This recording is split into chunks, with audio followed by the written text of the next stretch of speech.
What's up, everybody? You were tuned in to the Crystal Yeah, Mom. Podcast, episode 69, Big Energy Monday. Hope everybody's having a good day, good afternoon, whether you're at work, you're off today, whatever you're doing today. Hope you're having a good day. We got a lot to get into today, a lot of things to speak on. So, Mm-hmm. without further ado, let's get to it.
And we are back, Crystal Lamar Podcast, episode 69, Big Energy Monday. What's going on, Ma? How you feeling? Man, I'm feeling good, man. It's been a busy weekend with news, sports news, music news. I'm in good spirits, feeling great. Man, how you doing, bro? I'm good, man. I can't complain. Life is good as always. And I'm chilling, man. It's my off day. That's Can I what's say? up. All right, man. Well, let's get into these topics, brother. Um, let's kick it off with we're gonna go with the women's Final Four and the national championship. The women's Final Four was on Friday. Mm-hmm. You had NC State versus South Carolina. South Mm-hmm. Carolina pretty much handled business, 78-59. Camila Cardoza had 22 points, 11 boards. Raven Johnson had 13 points, 5 assists. Mm-hmm. And then you had UConn versus Iowa. That was a closer game, came down to the wire. Alea Edwards had 17 points for UConn. Paige Buchers had 17 points also. Um, then you had Iowa. I think Kate Clark had what, like 30 something, 31 points. Mm-hmm. Um, let's start with the first game. Like I said, they not much to talk about. They handled their business. They did what they were supposed to do. And they ended up advancing to the national championship. They were just too much size, too many people on that team. Just NC State couldn't handle all those players. So, Yeah. what was your thoughts? Um. Yeah. Nah. Same. I just think overall, we got with South Carolina. The South Carolina we expected to get. I know they kind of started off slow in the first half. NC State was kind of like hitting their threes. You kind of saw the inconsistencies with the offense with South Carolina. Sometimes they tend to start off a little bit slow. But overall, in that second half, they kind of just showed the force that they are, the depth that they have. It's just swarms of depth. You know what I mean? Like with those players coming off the bench, man, it's just like you got another starting five coming off the bench. That kind of wears on you, and you kind of saw that with NC State, and South Carolina ended up pulling away and getting an easy win. Yeah, for sure. And then the UConn Iowa game, like I said, Paige, I don't know, she really didn't get off in this game, and I felt like she kind of shot away from the moment. Um, I know she's coming back next year, but this was her time to kind of show that she was one of the top level girls out here. Not to say that she's not, but Mm-hmm. still, it was kind of disappointing to see her shy away from the moment. Whereas in Caitlin Clark, she stepped up to the moment when she needed to make shots. It was a controversial call at the end, the foul on Aaliyah Edwards. Some people say it's a foul. Some people say it wasn't. Regardless if it was a foul, I don't think it should have been called in that spot. I think you should have let the girls determine who was the winner in that game. But unfortunately, that happened, and that pretty much sealed the fate of UConn. And yeah, Iowa ended up winning, going to the national championship. Yo, y'all already know how I feel about this Iowa team. Caitlin Clark. I think in the beginning of the first half, I thought UConn was pretty dominant. Yeah, Paige Buchers wasn't really dominant like we expected her to be, but I think the overall cast, they were playing pretty amazing. In the second half, to me, it just seemed like, a lot of the calls started going Iowa's way. There's tons of videos showing, where they were kind of holding. I forgot the lady's name, who's the center of UConn. You know what I mean? Like, you kind of saw that. You kind of saw the physical play that they were kind of getting away with, which, it is what it is at this point. I agree with you. I thought that call at the end of the game was really egregious. I thought that was a solid pick. There you got people out there trying to show video of her lower body moving. For the majority of the part, she was already in position. No matter if she moved a little bit or not, you know what I mean? The girl had to run through her. She did the acting job, and unfortunately, we didn't get a chance to see UConn have a chance to win the game. Now, at the end of the day, we don't know if they would have hit that shot to win it, or we don't know what would have happened, seconds after that moment. But I think we were kind of denied a really memorable game, because I think that game was hard play between both teams. It was a really great game. So I feel like, a lot of people were denied. I think the UConn girls were kind of denied of that. But, at the end of the day, I was able to prevail. Caitlin Clark had a really good game. So, they were able to advance and, play Dawn Staley in the South Carolina Gamecocks. Yeah, for sure. And then we had the national championship where we had UConn versus South Carolina. South Carolina ended up beating Iowa 87-75. Caitlin Clark, she had 30 points. Kate Morton had 16 points. Hannah Stukely had 11 points, and Sydney Foley had 12 points. And then you had on the South Carolina side, you had Tessa Johnson with the 19 points. She was 3 for 4 from 3-point. Camila Cardoza had 15 points and 17 boards. Chloe Kitts had 11 points, and then Pow Pow had 14 points. It was close in the beginning. Iowa got out to like a 10-point lead in the beginning, but South Carolina stayed poised. Shout out to Raven Johnson, regardless of how her offensive output was, because she was missing a lot of shots. Defensively, she did her thing against K. I know people see, but she had 30 points. Yeah, those 30 points was against other people. Because when Raven Johnson locked in on her, she held her to 7 points and 4 turnovers. She stole the ball from her a few times. And I thought she got a couple of ticky-tack fouls, too, just because she was locking her down. Yeah. But it was just shout out to Dawn Staley, keeping her team poised. No matter how many times they went down, they stayed poised. They never got out of character. They never got out of themselves. Even if they made a bad shot, took a bad shot or whatever, they stayed poised. And that rotation is just too deep, man. They got girls coming off the bench that are good. The Watkins chick, she's really good. You just, like I said, Pow Pow, you got the Sydney Johnson. She's a freshman, so she's going to be a baller for Dawn Staley for a couple more years. That South Carolina team is just stacked, man. And they're gonna be right back here next year, I think. So shout out to them. They wore Iowa down. I just felt like they wore them down, and in the fourth quarter when Iowa needed it, you could tell they were tired. They didn't have the rotation to hang with South Carolina, and it showed. Caitlin Clark, she did her thing, but at the end of the day, South Carolina ended up winning the championship. Shout out to Dawn Staley. Like I said, the job that she's done with South Carolina, she deserves this. They went 38-0, which is nothing to sneeze at. That is very hard to do, and they went undefeated. And shout out to those girls, man. Yeah, I think overall, the start of the game, Caitlin Clark did her thing at the start of the game. I can't even sit here and deny that. She came out really strong. Iowa came out really strong. I thought it was going to be kind of like one of those nights where Iowa was just going to hit everything. And, again, South Carolina started off slow again. It just seems like, I don't know what that issue is. Maybe, they are a younger team. You know what I mean? They did, with a big feat that they did as far as like they lost their entire starting five. You got a whole new starting five with the South Carolina team. So, I guess, they're still kind of learning each other, even though, it's kind of ended towards the season. But, shout out to Iowa, at least for the beginning part. But South Carolina, again, as you said, the depth of this team, it just wears on you. The size of this team wears on you.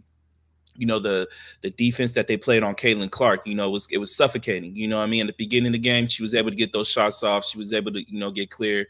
But, you kind of just saw, just it wore on her a little bit more. The legs get a little bit tired. Caitlin Clark has done a lot this season carrying this Iowa team to get to the point that they did. So, I know I say a lot of negative things about Caitlin Clark, but I do show some love. And at the end of the day, South Carolina was just the better team. Dawn Staley, amazing coaching job. She's one of the greatest of all time. She's getting close to the Gino Auriemma stage. Obviously she needs to win a couple more because Gino has a lot of those chips on his resume. But Dawn Staley's getting up there. And shout out to the Gamecocks, man. Those ladies played amazing in the second half. And shout out to Iowa too, man. They had a great year. A lot of people honestly didn't have them making it this far, just with the team and the surrounding pieces that were around Caitlin Clark. But those ladies were able to step up, hit the threes big time, was able to lock down on certain defensive possessions. And I'm sure this game got high ratings. It was a overall really good game. So shout out to both teams, but really shout out to that South Carolina Gamecocks. I really believe this team is not getting talked about enough. I will discuss that later on in the show, but shout outs to them, man. Congratulations to them winning that chip, and congratulations to Dawn Staley for another amazing coaching job. Yeah, for sure, man. Yeah, shout out to them, man. They, like I said, they deserve everything that they got this year, and that's why they're undefeated, man. Yeah. We can go ahead and talk about the men. We'll just talk about they got the national championship today. They had their Final Four. NC State ended up losing big to Purdue. I just think that center was just too much for DJ Burns, man, and it just showed, man. He was just too big for him, and Purdue was just too much, and they just ended up advancing. And then UConn is just, I think they're the best team in men's basketball right now, and they showed it, man. They they did what they were supposed to do, and they end up advancing into the national championship. What was your assessment? Overall, you kind of saw in the first game with Purdue and North Carolina State, just, you kind of see DJ Burns, he's a big body, but he's not really athletic big. You know what I mean? You kind of need somebody like that to go against Zach Edey. But overall, I just believe the Purdue team was just a better team. You know what I mean? Like they're pretty deep in its own right. They're number one seed, and they've been the dominant team all year. People just had to believe it to see it with this team because of the last couple of years they were, they got eliminated pretty early. So they have proven a lot with this Purdue team. So you got to take them serious. UConn, UConn's UConn, man. Alabama, put up a really good fight with that team. It was close until the end when they pulled away. But UConn, man, they're deep, man. You know what I mean? This team has been amazing all year. Defensively, the offensive schemes that Hurley has got them playing, man. Hurley's probably the best coach in men's college basketball right now, with his recruiting and his coaching style. He's a very fiery individual. He was fiery when he played ball, back in the day. So this team is going to be amazing, man. And I believe this game tonight with Purdue and UConn, I know it doesn't have the names kind of like on the women's side did, but this game is going to be a really, really great game. I really do advise people to watch this. Offensively, this is going to be a really good chess match with Zach Edey. What is UConn going to do? What is UConn going to play defensively against him? I know they have, I forgot the gentleman's name who plays center for UConn. He's a really talented individual, so I'm really curious to see how he does defensively against Zach Edey. I'm curious to see, how they play the perimeter. Both teams can shoot the three. So this should be a really good game. I think it could be a high scoring game as well too. Yeah, for sure. Yeah, I think it could be a high scoring game too. But I got UConn winning the national championship for sure. It's gonna I go just down to think the they're the wire. better. Mm-hmm. Yeah, but I just think they're the better team. So I'm gonna go Mm-hmm. with UConn on this one. Yeah, I definitely think it's gonna go down to the wire, man. It's gonna be a really close game. I wouldn't be surprised if this went into overtime tonight. Yeah, for sure. All right, man. Let's talk about wrestling. WrestleMania. Yeah. Um. So before WrestleMania started, we had NXT Stand and Deliver. The Mm-hmm. main match in that one was the Carmelo Hayes and Trick Williams match. Mm-hmm. One of the first matches, the headline black men to headline a major pay per view. Which so this was history in the making. Shout out to Trick Williams for getting the dub. He deserved it. He's probably going to end up going on to win the NXT championship from Ilya Dragunov. Mm-hmm. And Carmelo Hayes, he's had a great NXT career. It's time for him to move up with the big boys. He'll probably end up on SmackDown. He's been making features on there, but I think it's time they move him up, let him go on to SmackDown and show his greatness up there. So shout out to those brothers. It was some other good matches. Obi Femi, he's coming. Remember that name? That boy is big. He's huge. He's a big African dude that just beats the hell out of people. But it was a great match. He ended up winning, keeping his NXT championship. Roxanne ended up beating Lyra for the NXT Women's Championship.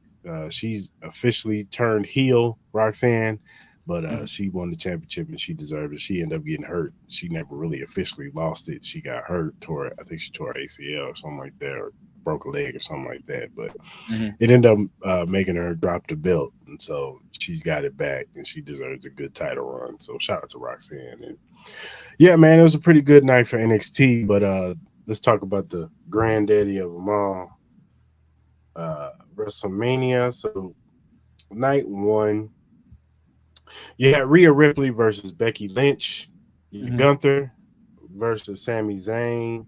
You had Judgment Day, the tag team uh, ladder match, which is Judgment Day, DIY, Awesome Truth, New Catch Republic, the New Day versus A Town Down Under for the tag team championships. You had Jay Uso and Jimmy Uso, and then you had Bianca Belair, the big three.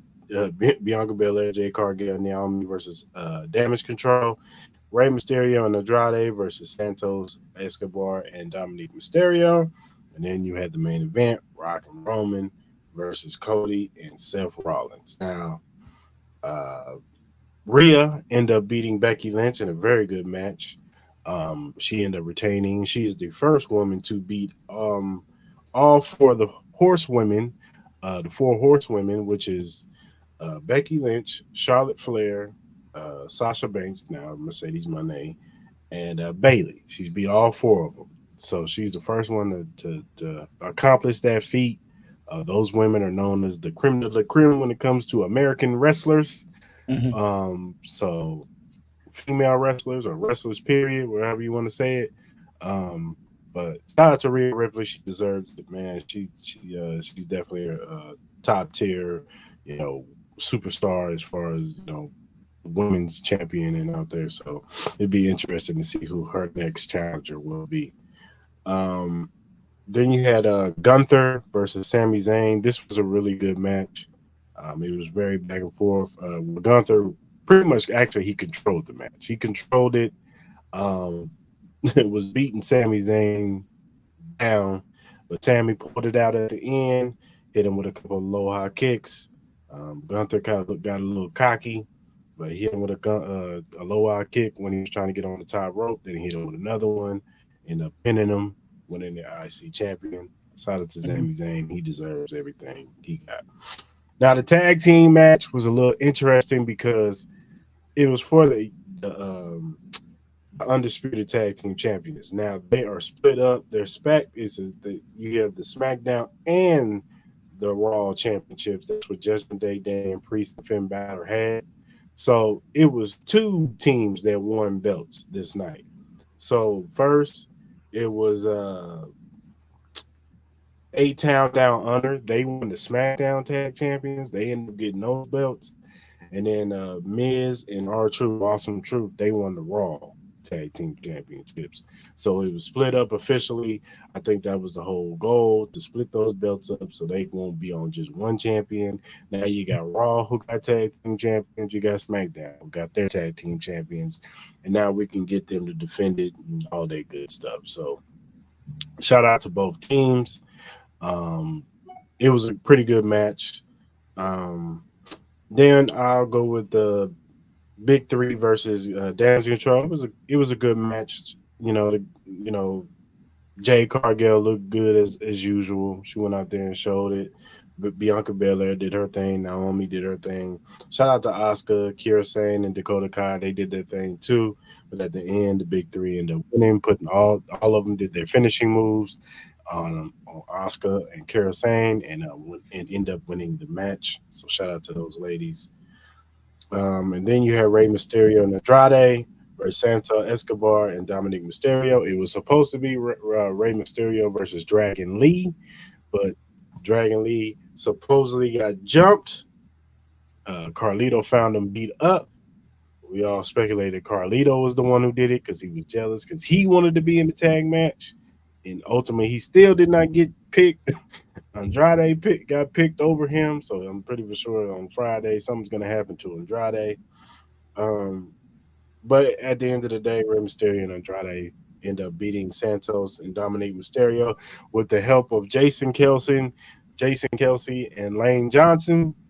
They Dominic Mysterio was getting the chair, and then those two showed up with the luchador mask on. Uh, Took the chair from Dominic Mysterio, hit him, threw him in the ring, and what's the name, ended up being the 619 on him and winning the match. So shout out to Rey Mysterio. And then now Jay and Jimmy Uso, man. I had high expectations for this match. This match was very underwhelming. It did not live up to the hype that I thought we were going to get. It just was, it was, super kick fest, and I don't mind the super kicks and all that stuff, but the match wasn't what I thought it was going to be. Like I said, it was very underwhelming. This is the consensus of a lot of people who watched this match. So shout out to Jimmy and Jay. They got their moment that they wanted, but it just didn't live up to the hype. And now let's get to the main event on night one: The Rock and Roman and Cody and Seth Rollins. This main event was great for night one. It lived up to the hype, all the suspense, all the drama, all the close pinfalls, the back and forth, The Rock, Roman, Seth, Cody. Most of the stuff happened on the outside of the ring. The Rock still looked like he still got it. It's been 10 years since he's been in the ring. So for him to get in the ring and kind of pick up where he left off was pretty good. Didn't see any anything that warranted like he needs to retire or anything like that. He still looks like he can go in there and give you a great match. But it was a great match.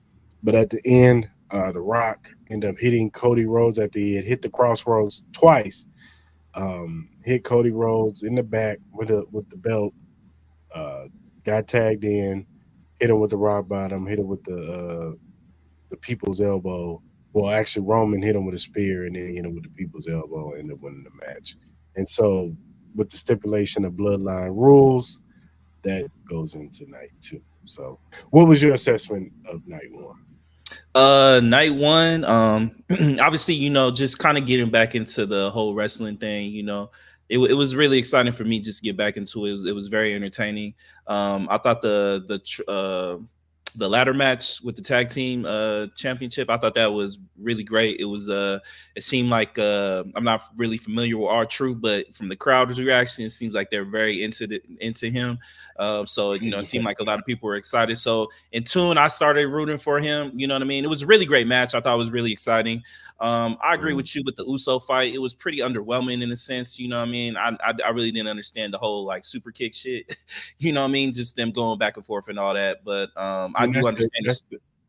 That's their thing. They like to do the super kick stuff. I got that part, but it was just the match itself with all the drama that surrounds them. It just did not live up to that. No, I get it. I totally understand.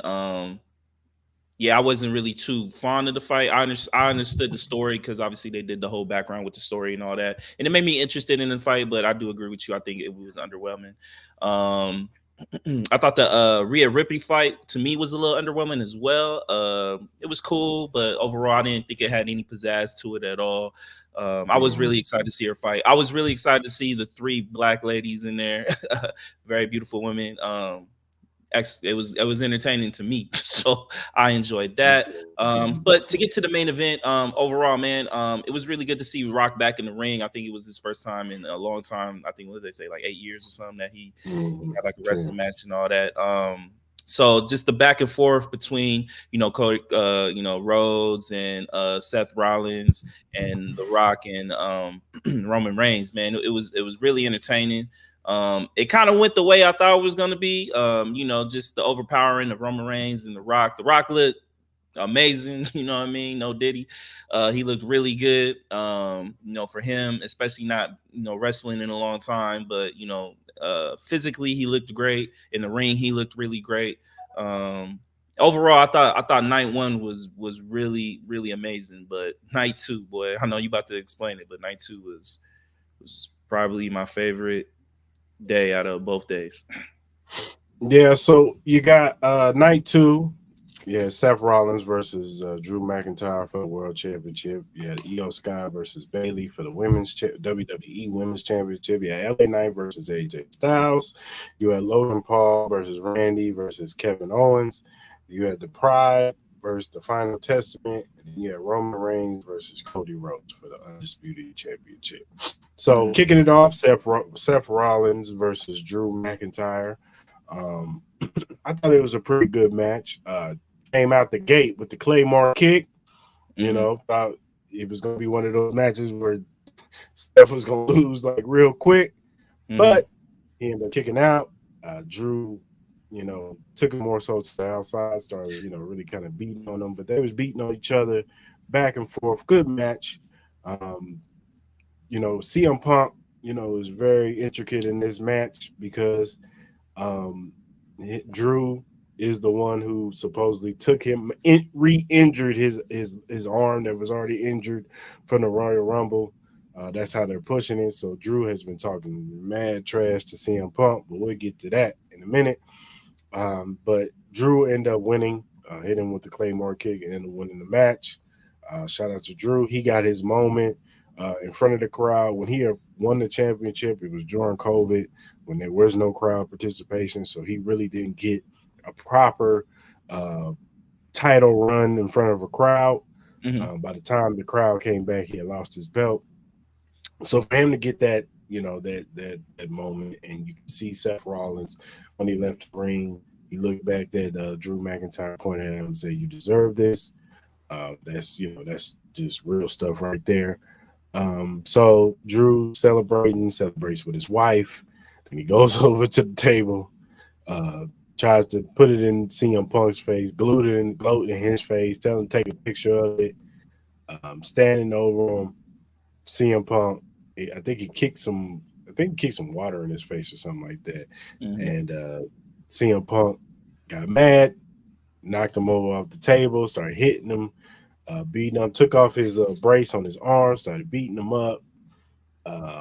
And here comes Damian Priest with his music because he has the Money in the Bank briefcase. And everybody's been asking, is Damian Priest going to be able to cash in? Well, boy, did he. He comes down, CM Punk throws him in the ring. What's the name? Hits him with the choke slam, sit down choke slam.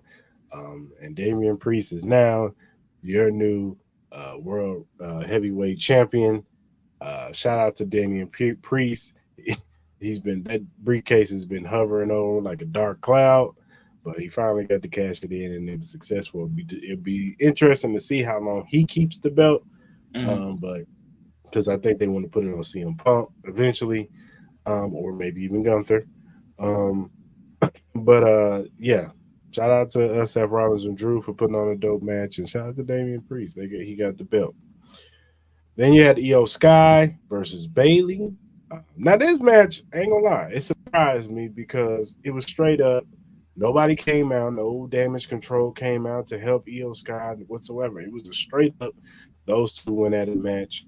And shout out to Io Sky and Bailey. They put on the show, man. I thought it was a great match, man. And Bailey uh, end up pulling it out at the end, man, and beating Io Sky and becoming a world champion, WWE Women's Champion. She deserves it. Like I said, it'd be interesting how they book her going forward. I don't think it's totally over between Damage Control and her, but we'll see. Then you had everybody's fan favorite LA Knight versus AJ Styles. The crowd loves AJ. I mean LA Knight. You could tell he has them in the palm of his hands, and you could tell this crowd, Night Two's crowd was better than Night One's crowd, but it's because Night One's crowd had to deal with the cold. It was Mm-hmm. extremely cold in Philly. I saw it on my timeline. The people who were actually in the event, it was freezing out there, and I know some people Mm-hmm. was like, "Why's the crowd so dead?" And it was like because they was freezing their asses off. So shout Mm-hmm. out to them for sticking through Night One. The Night Two crowd, it could tell it wasn't as cold as night before. The crowd was very much into this match. And LA Knight and AJ Styles went back and forth. It was a great match. LA Knight ended up hitting them with the Blood Force trauma and getting the pin. And I think this is going to propel LA Knight to some type of title. I don't know what title. Speculate maybe it's the U.S. Championship. I don't think he's gonna get a world title right now. But but I also can see him winning Money in the Bank. If he gets the Money in the Bank briefcase, I can see him cashing in sometime next year, maybe WrestleMania or something like that. So, shout out to LA Knight, man. Shout out to AJ Styles, still one of the greatest wrestlers of our time, and Mm-hmm. he's always going to be solidified. But shout out to him for putting LA Knight over too. Then you got Logan Paul versus Randy Orton versus Kevin Owens. I'm not gonna lie to you, I was at work, so I kind of like had to stick my head in and watch in and out. But from what I saw, it was a pretty good match. I know I called it. I knew one of Logan Paul's YouTube buddies was in that prime mascot outfit. He ended up getting kicked, giving the Spartan kick from Randy Orton. Damn near kicked his chest in, but Yeah. Logan Paul ended up pulling it out and keeping the belt. And it'll be interesting to see how they book this. I don't think this is over by any stretch. I still think he's going to have dealings with Randy Orton and Kevin Owens. Then you had the Pride versus Final Testament. I'm going to be so real with you. I didn't watch this match. I didn't care for this match. No disrespect to my guy Bobby Lashley and Street Profits, Yeah. but I don't care for New Testament. They're like blah to me. Like, Mm-hmm. and I like Karrion Cross. I do. I like AOP. I like him. But this match was just not, something I was very interested in. But shout out to the Pride. I mean, shout out to the Pride. They ended up winning the match. You know what I'm saying? Mm-hmm. They had their moments. Shout out to Street Profits, Martez Ford hitting the frog splash off the top rope to Karrion Cross, breaking through the table, and we Lashley got the pin, and they beat New Testament. So shout out to the Pride. But let's get to the main event, man. Where everybody wanted to see Roman Reigns versus Cody Rhodes for the undisputed WWE Universal Championship. Will Cody finish the story? It had everything it needed, all the drama, the back and forth. Roman Reigns doing what he does best, talking to the crowd, talking trash, talking to Cody's mom, talking to everybody, just talking trash, talking into the camera. It was good back and forth. Uh, and then you knew eventually somebody was going to come out. And right Mm-hmm. when Cody was about to hit the third crossroads, boom, here comes Jimmy Uso, kicks him in the head. Um, Roman doesn't get the pin, but then Jay Uso comes out. Him and Jimmy go at it. Jay knocks him off the ramp. They fall into the little side thing, and they're knocked out of the match. So then you're like, okay, who's going to come out next? Once again, Cody has Roman Reigns in the crossroads for a third time. Here comes Sol Sokola, just like last year when he hit him with the Samoan spike and cost Cody the match. You're thinking, here we go again. But but he ends up kicking out. So Sokola tells Roman, get up. So he holds him up. They do the spike spear. Cody still kicks out. Then John Cena comes out. Now, if you know, Solo Sikoa has beaten John Cena in John Cena's last pay-per-view, and the whole stipulation was John Cena had to retire. So John Cena showing up, comes out, fights Solo Sikoa, hits him with the F5, or knocks him out of the ring, hits Roman Reigns with the F5. You thinking, all right, Cody's going to pin him. He kicks out, but then here comes The Rock. And The Rock comes out, hits John Cena with the rock bottom. So now, it's chaos. And soon the Shield comes out. You hear the Shield music. It's Seth Rollins and the Shield stuff. He got a chair, but Roman Reigns ends up spearing him, taking the chair. And this was a little bit of a get back, because when Roman Reigns and Seth Rollins and Jon Moxley were in the Shield together, when he turned on them, he hit them both with a chair. So the chair shot to Seth Rollins was a callback, and finally it was Roman finally getting his get back on Seth Rollins for doing what he did to him years ago. So he hit him with the chair, knocked him out of the ring. So then The Rock is still standing there, and he's telling, time to get Cody out of here. And you hear the bell. It's the Undertaker. And, the lights go out. Undertaker shows up behind The Rock. Rock turns around, gets chokeslam. Lights go out. Both Rock and Undertaker are gone. So then, but Roman is still up. He's looking for the spear. Cody kicks him, hits him with the crossroads. Not once, not twice, but 3 times. And Cody gets it. 1, 2, 3. Finishes the story. Shout out to Cody Rhodes. Everybody was happy for most part. Mostly everybody's happy. So I know some people hated it, but it was inevitable that Cody Rhodes was going to win and finish his story. I had predicted it. So shout out to Cody Rhodes. Everybody came out and celebrated with him. And I'm just happy, man, that, finally finished the story, man. Yeah. What was your say? So obviously, as I said before, I'm going in with new eyes, fresh eyes. I know certain, backgrounds to it. So, but overall, the first match with Drew McIntyre and Seth Rollins, man, I thought it was a really entertaining match. I've never seen Drew McIntyre wrestle before, but I ended up, I like his style, man. I like what he does. Obviously, I like Seth Rollins is a very flamboyant character, very colorful character. But I like him too. It seems like a lot of fans really love Seth Rollins. Like his entrance is very entertaining to me. I really vibe with that shit. I thought the entrance for McIntyre was cool as shit too, to see all the Vikings and stuff like that go in. But overall, the match was really, really entertaining. Obviously, with the likes, what's the gentleman's name that was sitting, commentating? What's his name? CM Punk. CM Punk. Yeah, so obviously, I could tell there was like he was gonna play an intricate role into this match, because I was watching a little bit of the the pregame situation where he was getting interviewed and stuff like that, and he said he was gonna be commentating on this match. So I kind of had a feeling something was gonna go down. So obviously Drew McIntyre won. Obviously CM Punk and him, they had their little beef. Then obviously Damian Priest came in and stole Drew McIntyre's shine. I thought it was kind of fucked up, you know what I mean?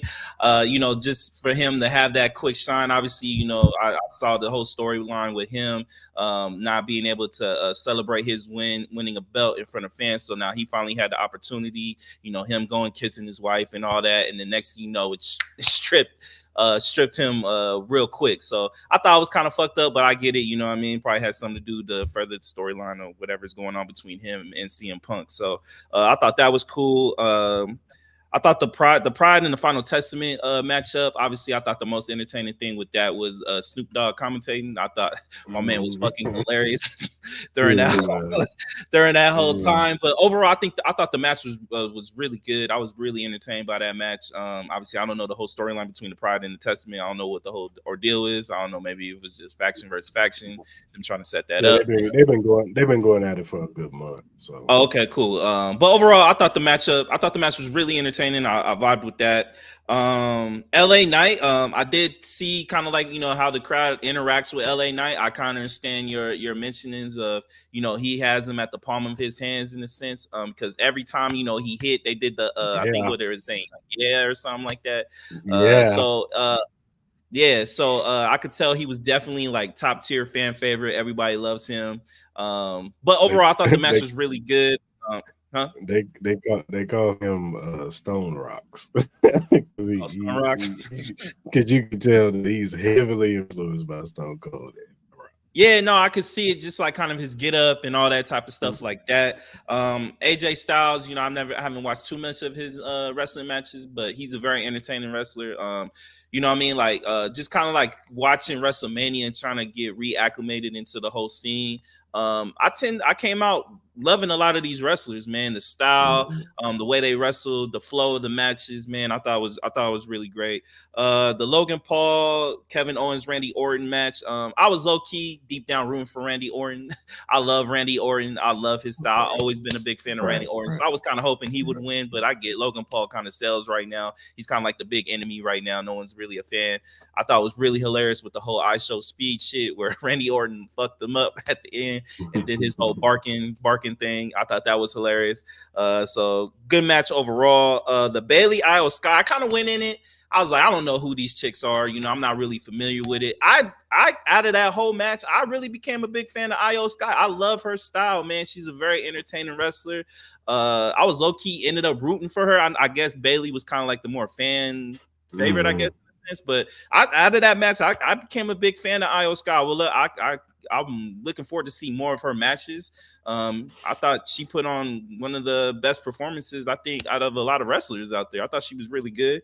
And then obviously the main event with Cody Rhodes and Roman Reigns. I go back to the days of like, The Rock going against Triple H and, the Stone Cold stuff with the main events, man, and how and the Undertaker versus Kane and all that type of stuff, the Mankind matchups, man, those left a very impressionable memory for me when a lot of those matches, man. I could go back to remember where I was at watching with my pops with these matches. Man, this match is up there, bro. I was thoroughly entertained by the whole story of Cody Rhodes and Roman Reigns. And obviously you did say Cody Rhodes ended up winning. Yo, I want to give my praises to Roman Reigns, bro.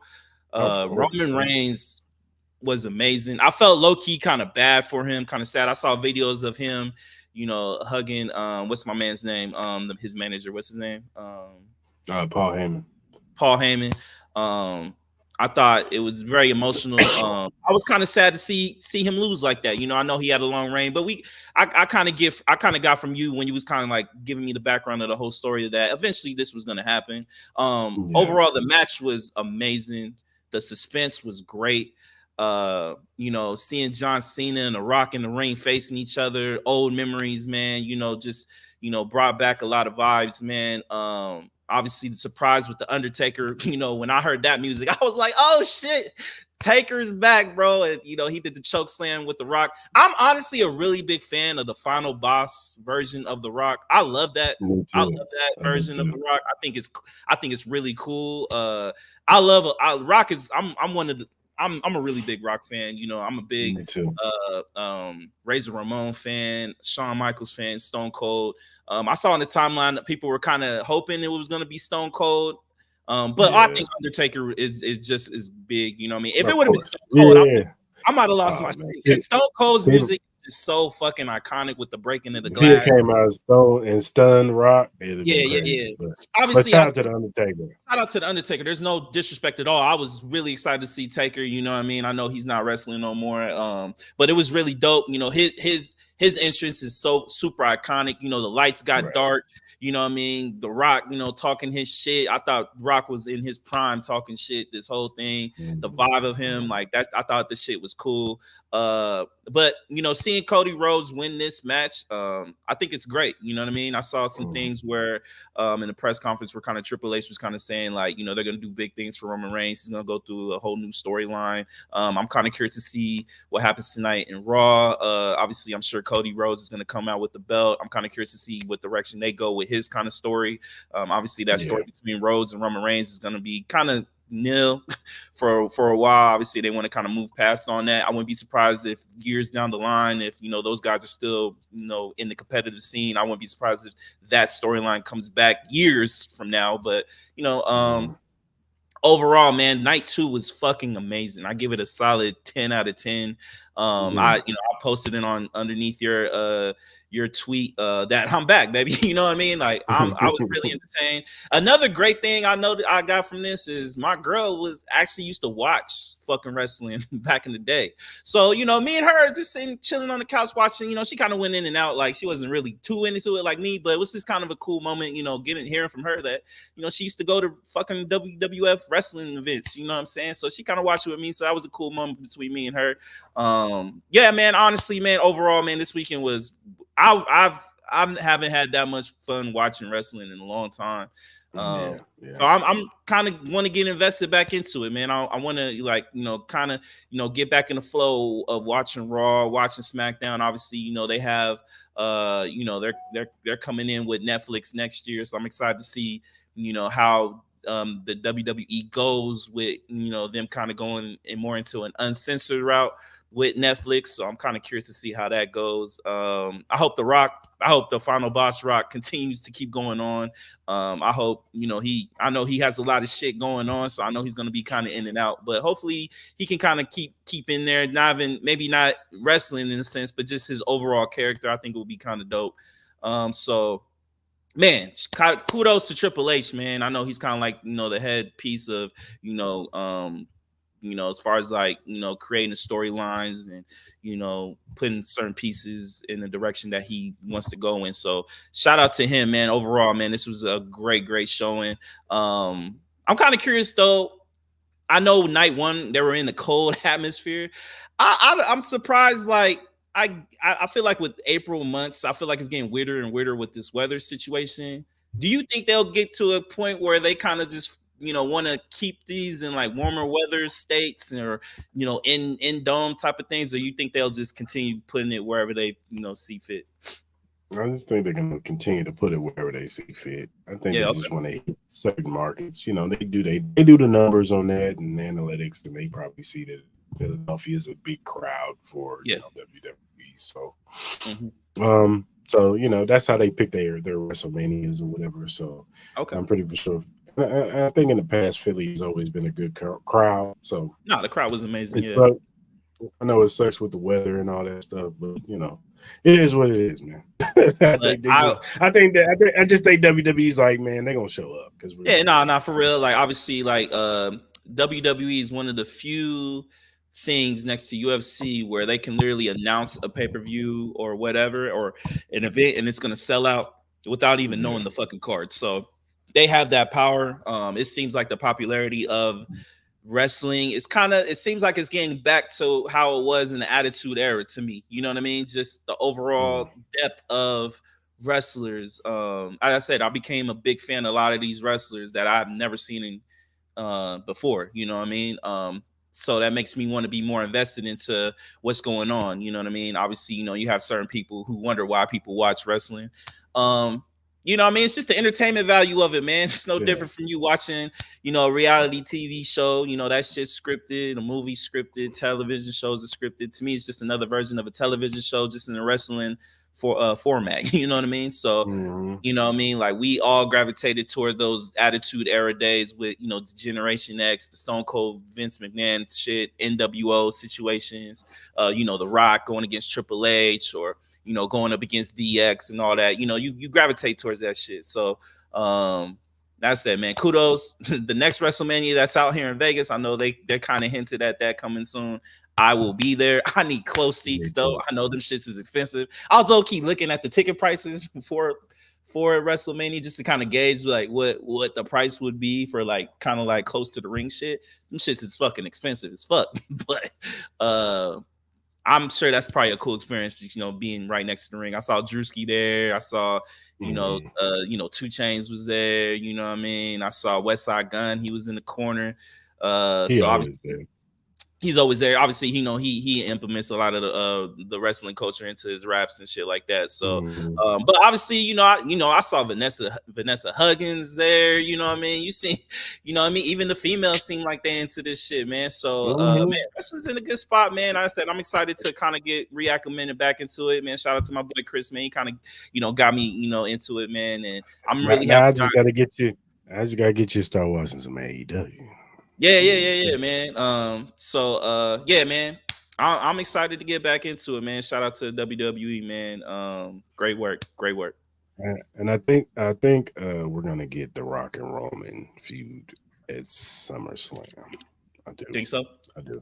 Yeah, because I think that, and this could be a storyline, is that the Rock can gloat in Roman's face that I pinned Cody and you didn't. Mm-hmm. I pinned Cody night 1. I beat Cody this weekend. You did. So no, I could see that. I could see the sense of like he doesn't have the belt no more, so maybe there's an internal battle with getting Tribal Chief. You know what I mean? With that whole situation. You know what I mean? Obviously, you got the Uso brothers. I wouldn't be surprised if eventually they become brothers again. You know what I mean? You could kind of see that coming. I don't know how soon, but you could kind of see that coming. But of course, the Usos are one of the greatest tag teams of all time. So. Yeah. Also, it was really cool to see Bubba Dudley, bro. It was cool as shit to see that whole situation with the Pride and Final Testament matchup. Seeing him being a special guest referee. You know what I mean? Him getting the Pride to do some of their old school Dudley moves. You know what I mean? That was cool. That was also cool to see. Yeah, for sure. All right, man. Let's do our bet us surefire picks. Let's do it. You want me to go first? Yeah, go ahead. All right. So for tonight, again, shout out to Bet Us, man. For supporting. So my first pick, I got Purdue plus 6.5. I think it's going to be a close game. I kind of said it before.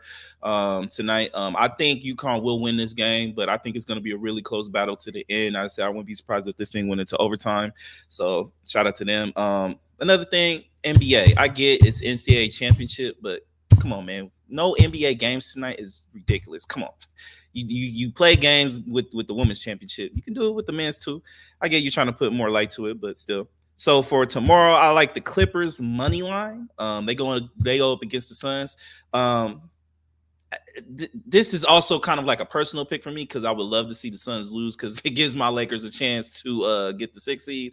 But I think the Clippers can win this game. I think it's a road test, but I think they can win. They've been playing better as of late. And then I got the Lakers Warriors over 232.5. I think it's going to be a high scoring game. The Lakers offense has been booming. Warriors have been clicking. Obviously, we're not as whole defensively without Vando. Obviously, he's not going to be playing in this game. Hopefully, in the next couple. We only got about 4 or 5 games left. So, but I could definitely see that going over. Yeah. Yeah, I'm gonna take they got it at +7 now. I'm gonna take +7 Purdue. Also, okay. Yeah. I still got Connecticut, but I'm gonna take the +7 points. And then I'm gonna go to hockey. Okay. And I'm gonna take the Golden Knights over the Vancouver Canucks. I said they've been playing better as of late, going into playoffs. Yeah, so I'm gonna take them, and then I'm going to take tomorrow the Mavericks -10 over Charlotte Hornets. Really good pick. I like that. So, yeah, that is our Bet Us surefire picks. Yeah.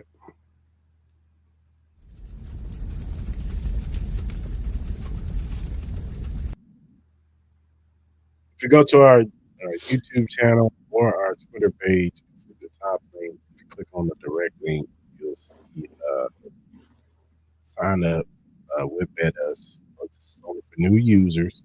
Sign up. You know what I'm saying? Once you make your first deposit, you'll get 125% signing bonus and 10% gambling insurance. That's 3 risk-free bets. So go ahead, sign up, get that 125% signing bonus.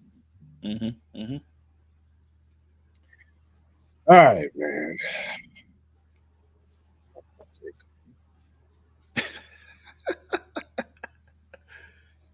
All right, Let's man. look. I gotta play this for y'all real quick, and then we'll get into J. Cole and his album and everything in totality. Me, right? So I'm so proud of that project, except for one part. It's one part of that shit that make me feel like, man, that's the lamest shit I ever did in my fucking life, right?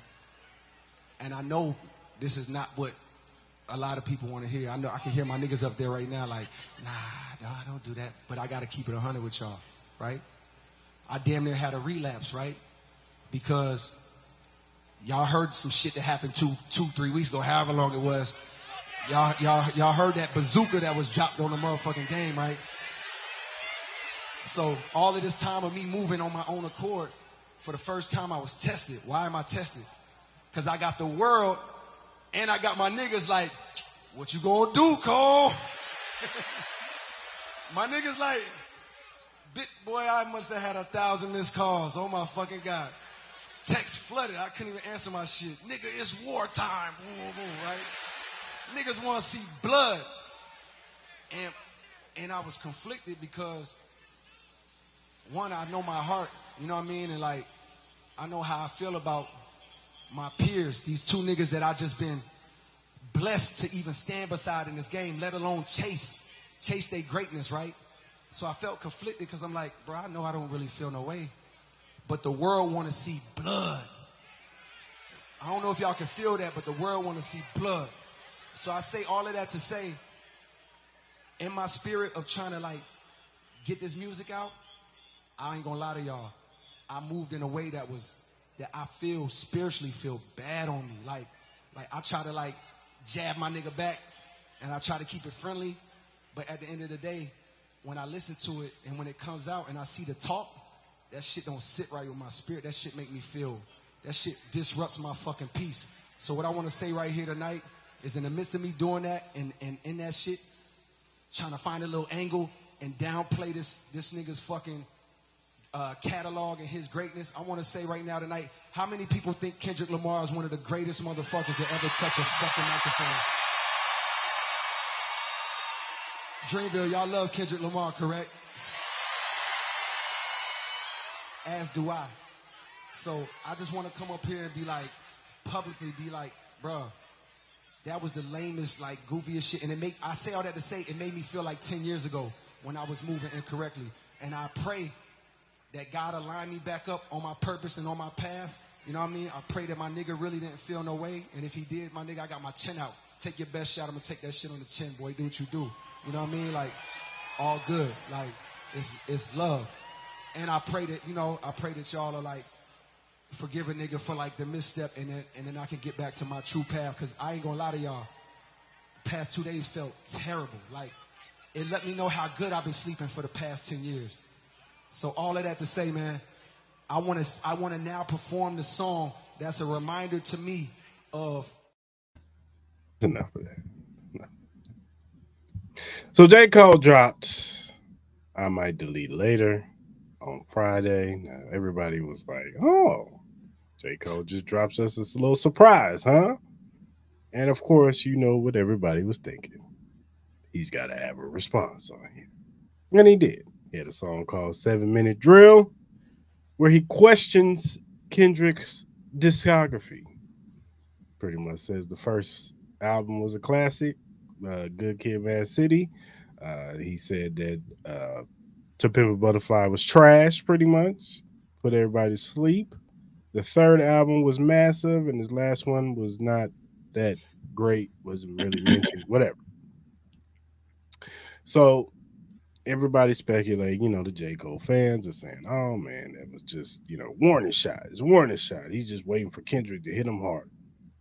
And we all know Dreamville was the Dreamville Festival was this weekend. So this is at his Dreamville Festival where Cole gets up in there and he pretty much apologized and he bows out. Says that this beef or this battle was messing with his sleep with this song. Um, what are your thoughts, sir?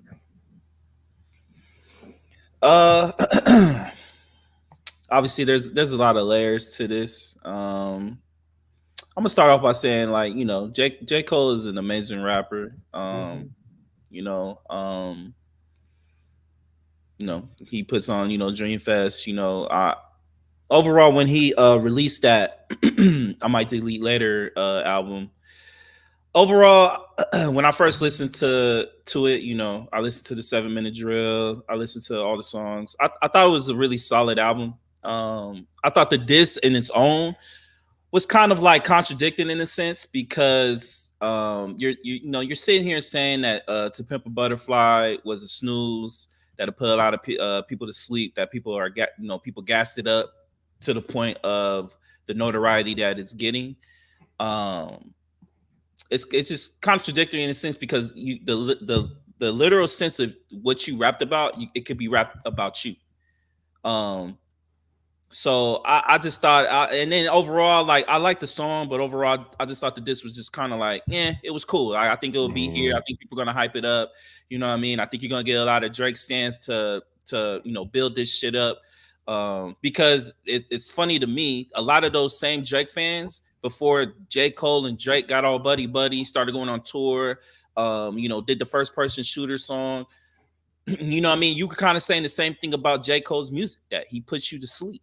You know what I mean? Like, obviously you have, KOD and all that. I enjoyed his albums, you know what I mean? But when you were listening back to it, it's just kind of like, even as Joe said it, it's his tone and his voice. It just doesn't bring a lot of energy to it. You know what I mean? I'm a fan of J. Cole. I've said it. I like all three of these guys' music. You know what I mean?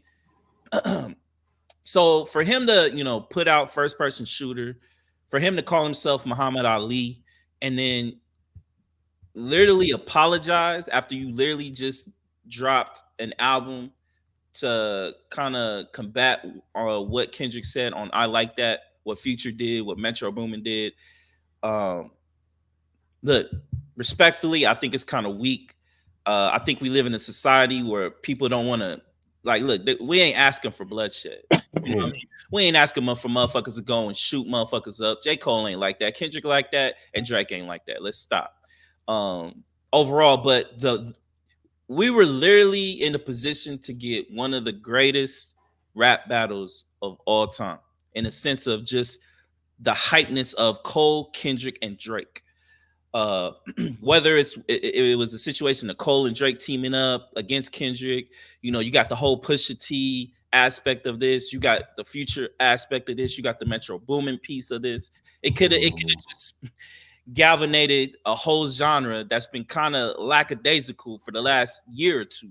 You know what I mean? Like, people have been questioning where is rap going. So the moment we get the Kendrick diss on I Like That, it brought the buzz back to the rap world. It brought the rap buzz back to the music, to the sense of, like, people are talking. You got news outlets talking. You got celebrities talking. You got the everyday person talking. You just got the people who aren't into the music talking. You know what I mean? Like, it brought back that what we wanted. So it's really disappointing that one of the top rappers who called himself one of the greats lyrically has bowed out. So now we're not going to get that. Kendrick is right. If you listen to the, I think it was the Heart Part 5, he kind of mentions this whole sense. A lot of people saying it's not towards J. Cole, but after this, you can apply it to this. You can apply it to J. Cole now. You know what I mean? Because I don't understand this whole guilt shit. As far as, like, him not wanting to do this, like, if you listen to Joe Budden's podcast, he kind of alluded to it. Like, he don't want this. He don't want to deal with it. This friendly, going tit for tat, throwing light blows and shit. It's like, he's right. It gives you fucking blue balls because we're expecting a fucking lyrical battle. amongst the top three. I can get into the whole situation after when J. Cole dropped this project, how people want to start to really get into Kendrick's discography and kind of like downplay what the fuck he's done. Like, come on, man, let's not disrespect Kendrick. Let's not disrespect the three. A lot of these guys have great projects that are out. Mm-hmm. You cannot sit here and tell me Kendrick Lamar is not a lyrical fucking monster. You literally have had three people who have apologized to Kendrick Lamar after trying to battle this motherfucker. You know what I mean? Like, y'all trying to tell me Kendrick Lamar don't want the smoke, but he's literally been asking for it. Like, he has his chin out like, yo, come on, let me see what you got. Let me see what you got. Are you even, like, I'm trying to give you guys fucking a chance to, you guys want to say you the best? Show it. This ain't about numbers. This ain't about tour sales. This ain't about who the bitches love. This ain't about that. This is about lyrical shit. You know what I mean? As Pusha said, there ain't no rules to this. You know what I mean? You could go wherever you want. Now, some people might view certain shit to be very disrespectful, but who gives a fuck? As long as you ain't shooting and killing nobody, these ain't nothing but words. Words can't kill you. You know what I mean? We try to see who the best.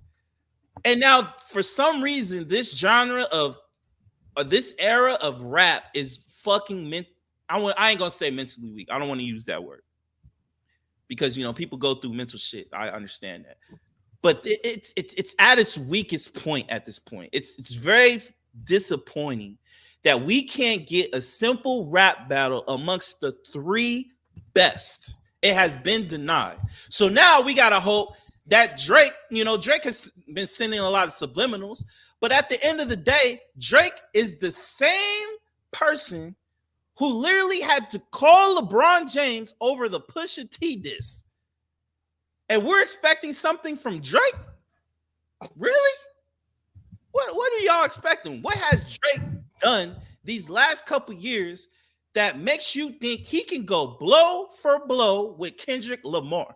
I hope he does it just so we can get something. You know what I mean? But you guys can't really expect Drake to win this battle. You can't. A lot of Drake fans are going to bring up sales and this and that shit. Yeah, you're going to win that shit all the time. You're going to win the popularity contest. But lyrically, do you honestly think Drake can stand up toe-to-toe, blow for blow with Kendrick Lamar? Let's be honest. Like, he couldn't even take on Pusha T. And we expected some shit. And now people are like, oh, man, now we got to try to get Big Sean and Meek Mill. Meek Mill couldn't beat Drake. Big Sean has been overshadowed every single time he has dropped something. Who are you all expecting to compete in the big three? It's literally just two now at this point. And barely that. At this point, we need to just stop talking about it. Kendrick Lamar is literally 2-0, 1-0, whatever you want to say. Like, you could put the control verse there. You could put this last shit with I like that. Like, no response, no battle, no nothing. So I said, I don't want to keep rambling on. It's overall disappointing. I do like the project from J. Cole. He even mentioned that he might even delete the 7-minute drill shit, which will be disappointing. Like, at this point with his next album, I'm not going to say it's career suicide, but people are going to look at him a different way. You know what I mean? I think with his raps and, like, at this point, you can't call yourself the greatest of all time if you're not even willing to battle the greats. It's just highly disappointing. I know J. Cole fans are going to try to do everything in their power to try to justify this shit. I've already started seeing it. You know what I mean? Like, good for him. You know, he's come to the realization that, you know, he found himself and he doesn't want to do these battles because it doesn't put him in good spirits. But man, it's disappointing, dog. It's really disappointing. So what we doing, man? To all my battle rap fans that get this phrase, what I'm about to say. Calico said this in one of his battles. Ain't nobody gonna get killed, Smack. Ain't nobody gonna get killed. What are we doing here? J. Cole talking about he's messing with his sleep. Yeah, I bet you scared that boogeyman's about to come get your ass. Brother, what happened, man? What happened to the times when, you know what I'm saying, you turn on something, you knew the next day somebody was going to send a response. This rapper say something, boom. We got that new exclusive. He's answering. Jada Kiss, Beans. Come on, man. Y'all weren't outside for those times. All the wars that Joe Budden has been through. G Unit and the Locks. Jay-Z, Nas. And everybody say Jay-Z apologized. Yeah, after he said all the shit that he said, he still put out some records. He still went through a lyrical war with Nas. And that was years later. When Exactly. His years later. His mom's made him apologize because of what he said about Nas' baby mom on Super Ugly, whatever it's called. But still, come on, man. J. Cole, man. Messing with your sleep? You act like Kendrick said, I'm going to send the cavalry to come get your ass. Now, you've been saying these past few years in these features and your albums that you are the best rapper alive. You have been baiting and telling these other rappers that you're the best and that you want all the smoke and they don't want it with you. Then you come up with first person shooter. And the line that you said is, people want to know the big three. Is it K. Dot? Is it Aubrey or me? I still feel like I'm Muhammad Ali. You can't make that claim. When somebody sends shots, you send a shot, and then you're torn with your conscience now. Is eating at you. I get it. And I listen to Joe Budden too. I get it. They all friends. I don't think Kendrick and Drake are friends. But I think Kendrick and Cole are really good friends. But at the end of the day, this is solid competition. This is like if two basketball players was good, good friends. But when we on that court, I got to whoop your ass, man. I got to put 30 on you tonight. You see it everywhere. If I'm a wide receiver and Maul's a corner, look, bro, on this field, I'm trying to get you. You trying to lock me down. I'm trying to run past you.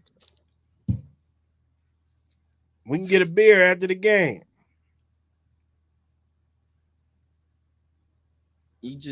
I just think you see it across the board, man. You see it in sports. You see it now. We're seeing it in rap. Like, y'all can't even be competitive, dog. And then and just for the sake of the genre, you seen the downfall of rap music. This has been the most exciting rap music has been in a long time. So why would you just put the water on it and kill the flame? You literally have just killed any momentum for rap music right now at this particular time. You know what I mean? It's not going to be in the forefront no more, because anything you say at this particular time, you cannot change your mind and get back into this beat. You cannot. It's over. It's a wrap. Everybody's now hoping for Drake. I don't expect shit. I really don't. Like, he has been putting out little shit saying that he's back, rapping and shit back in the studio. But I don't know, man. It's just, I don't want to hear about this shit no more. I'm over it. I'm over the big three battle. I'm over this shit. Just, at this point, just release your music. I will say this. If Aubrey puts out a diss, I'm intrigued. I am intrigued. If Aubrey comes up with something on Friday, or whenever he comes out with something, I'm back intrigued. Or if I'm Kendrick, you know what? Fuck it. You want to take this shit on the chin? I'm about to put 100 bars and running part 2 on your ass. Hey, I would love to see that. Like I said, right now it stems from Kendrick and Drake now. Cole is out. or maybe there might be a new participant who wants to get themselves involved that has. But I can't think of anybody right now. As I said, people are trying to name me Big Sean, Meek Mill, and I'm like, who? no, like there's Meek too busy battling allegations right now. Big Sean, yeah, like people even trying to tell me Wale should get it. What's the last thing Wale has done that's made any? I like Wale, but what's the last thing he's done that's been anything significant to a big hit? Nothing. Rick Ross ain't getting into it. He businessman. You ain't asking for Jay-Z. Jay-Z too old. like who's gonna get in? Kanye? You gonna ask me about Kanye? No, Kanye ain't getting involved. Kanye don't care. Kanye don't care. He don't. You know what I mean? Even though he was talking shit. Like, he was talking shit, but like lyrically, like he just ain't got it no more. I love Kanye. Kanye's like one of my favorite artists of all time, but he ain't got it. He ain't got that shit no more. I haven't seen it. You know what I mean? I don't know, man. It's just kind of killed it. Like we'll see. Like at this point, Drake needs to do something by Friday. If he don't do shit, he don't say nothing by Friday. You have this future project that's coming. That's another thing. Like people are all, bigging up this J. Cole shit. I'm like, this shit gonna come and go. This is without the apology. I'm like, because you got another Future and Metro album coming out this Friday saying we still don't trust you. I'm curious to know what's gonna be on this. You know what I mean? Maybe this might be something to reignite. Maybe there might be another Kendrick verse that we'll be getting. Maybe, there might be a Pusha T thing, or maybe there might be another artist that can, ignite another flame into this battle as far as like keeping this going. But I find it really hard to believe. I said, Drake got to come with something this week. If he don't come with nothing this week, I don't give a fuck. I don't care. I tell you what. Give me the music at this point. Since J. Cole and threw on the flag, God damn it, we better get J. Cole Kendrick album next year then, damn it. Since you want to piece it up. That ain't happening. I don't give me the joint album. Damn it. I don't see that happening. You ain't gonna give me the battle. Give me the album. At this point, the way it's setting up, because he even mentioned like some shit, like he don't even know how many of the Dreamville festivals he's doing. Like he could be setting himself up for retirement. You know what I mean? Well, he did say the Fall Off is his last album, I think. He did, you know what I mean? But at this point, how excited are you for the Fall Off at this point? After this shit, this kind of like honestly, he killed the buzz on his own fucking album. Like at least if you want, at least fake it until your album's out, until the rollout is out. Now you kind of killed the buzz. You kind of killed the buzz. Pivoted. Unless he getting us to look over here and then he gonna drop another diss. I don't know. But you can't do that because you've literally taken yourself out. You literally apologized. It's not like you literally said like, yo, I'm gonna chill the fuck out. Like I still stand with what I'm on, but right now I'm focused on my album. I said my piece on this shit. I'm looking forward. Now, if anything else comes into the forefront, then I'll handle it then. But right now I don't have anything else to say. Listen to fucking I might delete later. And then just keep it going. You literally killed that because you literally just sit here and said, Kendrick, my bad, brother. I got out of my headspace. I didn't mean to do that shit. You can't come back into this fight now. It's over. It is over. Whatever you rap about on the Fall Off, you can't say you the greatest. And people gonna listen like, nigga, you just apologized to Kendrick off of one fucking after 48 hours of your shit coming out. You can't say nothing about the greatest. You can't say shit. So what are you gonna rap? What are you gonna rap to me about now? You like this goes back into he doesn't have the most animated voice. Like people are just gonna go back to like, yo, this shit puts me to sleep type shit. You know what I mean? It's really gonna be that. So I said, like, I don't want to keep rambling on, but I really don't want to hear anything unless Drake drops something this Friday. If not, let's all move forward, and hopefully another new rap beef can get people excited again. But this is over, my part. Yeah, for sure. All right, man. Let's talk about Bronny James, man. Now it was talked about that, I think we talked about it a little bit, but Bronny James put himself in the transfer portal said he was going to transfer schools, and we you speculated on what school he possibly can go to, you know. Mm-hmm. But then the next day, they said he's entering the NBA draft. Yeah. Now, look, we all know that this NBA draft class is kind of weak than most draft classes. Mm-hmm. If you're comparing the women to the women are a little bit stronger with the names. I'm not Mm-hmm. trying to disrespect any of you young men out there. It might go down as one of the better drafts. We never know. Mm-hmm. But as far as the names go, it's not a strong class. So I think LeBron gave him and the team over there gave him the advice: put your name in the NBA draft because it's not a very strong class. Mm-hmm. So, do you think Bronny James is going to get picked in this year's draft? No, I honestly don't think so. Like, I know it's a weak draft. I just think that they're playing a smart game and just trying to just see what's out there. I think Bronny needs another year or two in college. Hopefully he picks a right situation where, he can get some playing time. He can be under, great tutelage and, able to develop. Like, again, he just came off of his heart stopping not less than a year ago. You know what I mean? So we got to give him a chance to, get back to where he was.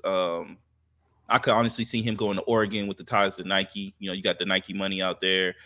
He has a ton of choices with NIL money. Like, he will always get paid just on his name alone and the attention that he's going to receive. But I do not see him going into the draft. I just don't think he's ready.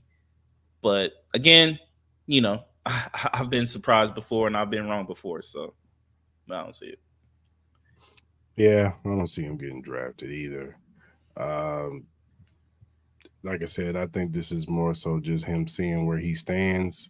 He could possibly still go to transfer to another school, possibly, and just Mm-hmm. try to get get his money over there, and try to enhance his skill. Probably try to have a better season. Yeah. If he can go somewhere and average, at least 16, 17 points a game, his draft ability will be a little bit better. Because next year's draft class, I mean, I'm sure people will be talking about Cooper Flag and a few other players, but I still think that you know he needs another year of school. He does. He needs another year of school because it was unfortunate that he had the heart condition, and I think that took a lot out of him. I think that messed him up a little bit. So if you get a year removed from that, and now you just go in there, more mentally stronger and better, and not so much monitoring you. I'm sure it's gonna always be there, but Mm-hmm. you're not monitoring your situation with your heart so much. You just go in there full on, ready to go. I think that will help your draft stock a lot better. I get it. You're LeBron James' son. You were supposed to come out this year and go join up with Pops or whatever, but sometimes things happen, and then paths have to take a detour. You know what I'm saying? So Mm-hmm. maybe you need to just go one more year, go play with somebody good if you have to, or go to another school and ball out, as much as you can, and then come out next year. So Yeah, like, I think there. I'll say this: there is a small chance, just for him to get drafted, in the sense of if LeBron wants to use his power. You know what I mm, mean? Now, will he want to do that? It would put a lot of more pressure on his son. I don't think he'll do that. But there is that small chance. But even then, I don't think LeBron would do that. But this is something to look at. yeah, yeah, for sure, for sure. All right, man. Let's do analyzing what we think the top 10 NFL draft picks will be. Yeah. I'm gonna let you kick this off because you came up. So we're just, so the whole idea with this is just kind of like thinking who this team is going to draft. Obviously, I'm not going to do the whole trade scenarios with this. I'm just going to kind of go straight 1 through 10. I'll say the team name. We'll kind of discuss who we think is going to go there, and then at that point, we'll discuss like the pros and cons of that pick. You know what I mean? So with the Bears, obviously, we all both agree that we think it's going to be Caleb Williams in this position. Obviously, I think the pros with this is just his athletic ability, his arm strength. I think there's a lot of greatness that can be tapped into. Obviously, with the hype of, obviously, he's being compared to Patrick Mahomes, which is kind of unfair. Like Patrick Mahomes has been on he's been on a roll that we have not seen before, and as far as a start to a career, like will be really hard to do. Talent wise, I think he's there. I think he can get there. So I think that's the con with it. It's the hypeness within Caleb Williams, where if he doesn't do what said Patrick Mahomes has done, that people will be disappointed because people are going to try to overanalyze everything that he does. Whether if he doesn't win, let's say he gets the Bears to the playoff, but they lose. You know what I mean? People are going to be like, well, why couldn't you do it? You know what I mean? So I think you could have some negative connotations with that. Yeah, I mean, like I said, the pros is, the Chicago Bears have never really had a great quarterback. Let's just call it for what it is. I mean, most of their quarterbacks have been mediocre quarterbacks. So if he gives the Chicago Bears any type of chance to, have a chance in any football game and uplift that fan base, because they have a huge fan base, that'll be the pro. The cons will be if the hype gets to him. If he, gets a little bit too big for his britches his rookie season and, starts making demands and things and rubbing his teammates the wrong way and, stuff like that. Now, if he, what I'm saying? So he has to lock in, what I'm saying? And not, be the first one there, last one out type deal. So that's unfortunate, but that's how the life of a quarterback, that's what they want to see from you. That's the marks of a leader. And see how much he loves the game. You know what I'm saying? So, but I think it's more so pros picking Caleb Williams because of his talent. And coaching could be a con too. Coaching. Yeah, I agree. So. I totally agree. Now, number 2 pick, you got the Commanders. I lean towards Jaden Daniels. I think obviously you've heard a lot of rumors with, other, JJ McCarthy, Drake May, but I still think it's going to be Jaden Daniels with the number 2 pick as long as they don't trade out of it type of situation. Right. Obviously the pros with this, I think Jaden Daniels, his throwing ability, his athletic ability. I think he can read defenses really well. I think he can kind of absorb that knowledge pretty quick. The only thing with him, it would be his size and the injury potential with that. And then obviously with the Commanders, they still need some pieces around that. Obviously, we're not really sure. It's a new head coach in that situation. We don't know how he's going to do. So we don't know the development of that team, new organization, not new ownership. So that could be some things as far as on the con side. But just as the player, I think it's more so just the injury risk of it. And you know what I mean? Yeah, I think the talent is there for Jaden Daniels, and I agree. I think it should be Jaden Daniels. The talent is there. You saw what he did in the SEC. He could put a team on his back. He's done it. He did it a few times. He did it against my Missouri Tigers. Yeah. So he's really good at that. You can use his legs now. Like you said, injuries could be a thing. And Commanders, unfortunately had to deal with that with RG3. He was a great talent his rookie season, and then he got hurt, and he was never the same again. And that's the scary part when you have a running quarterback. But other than that, if he can stay relatively healthy, they'll have a quarterback of the future, I believe. So yeah, I agree. 3rd pick, you got the Patriots. This one I could see something surprisingly happen. I think the trade potential is high, but we're going to stick with them being here. For some reason, I think this hype with fucking JJ McCarthy is going to overshadow Drake May. And I honestly can see JJ McCarthy getting picked in this position, whether it's a trade or with the Patriots. What do you think? Who do you think will get drafted? And if the Patriots stay here? I think it's a smoke screen. I think that they trying to put everybody off on Drake May. I think they pick Drake May. You think they pick Drake May? Drake May, yeah. Okay. So obviously, I'll go with your pick. I'll go with your pick. I think it should be Drake May over JJ McCarthy, but I wouldn't be surprised. But we'll stick with Drake May. I think with this, I think the positives with this is I think he has a cannon for an arm. I just think his footwork is pretty bad. You know what I mean? Like even in his pro day, he was floating a lot of balls that went over receivers' head. So I think he still needs some development time. Now with the Patriots, I don't know how it's going to be with him developing. I think they're in an easier division. Like obviously with the Bills being down, like yeah, you still got Josh Allen, but we all expect the Bills going to take a step back. Yeah, you got the Jets defense, but how long is Aaron Rodgers really going to be there with his age? You do have the Dolphins, but they lost a lot of pieces on the defensive side. You know, Tyreek Hill, even though he's one of the best, he goes through off the field type of situations. So you don't know if my man's going to do something dumb where he can get suspended.